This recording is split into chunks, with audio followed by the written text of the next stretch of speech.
Thank you, Anita. 12 News is your local election headquarters. The first congressional race is heating up. Thanks in no small part to some controversies that have bubbled up. This week on Newsmakers, we're getting political insight from two people who know what it's like to run a high-stakes campaign. Target 12 investigator and host of Newsmakers, Tim White, is here now with a story new at 5.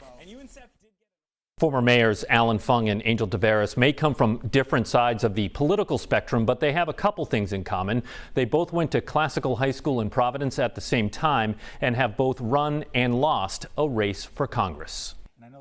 Former Democratic Mayor Angel Taveras and Republican Mayor Fung know just how hard it is to run for Congress. The biggest thing is to try to get your message out there to the voters, and it's really challenging for them because there are so many of them. Look, the Democratic playbook messaging is still there. It's about going against the guns. It's about going against the MAGA Republicans and everything else.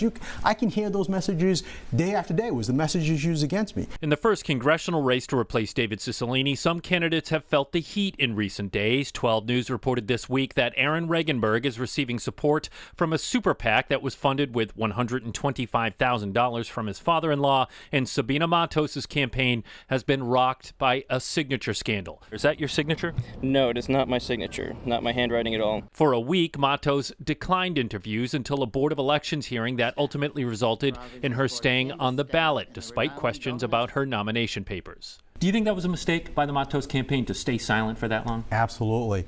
Get out in front. When you're trying to go for governor, Congress, any of these higher offices, people want to see confidence, leadership, and an ability to act and not be afraid. I disagree with Alan in one way, and that is that in terms of her coming out earlier, I think that would have helped if there was just one real story. But when you had multiple towns and you had multiple stories, I think it became even a bigger problem. If you're wondering, Fung tells us while he would never say no, he is not planning on running for office right now. Taveras was more definitive, saying simply no.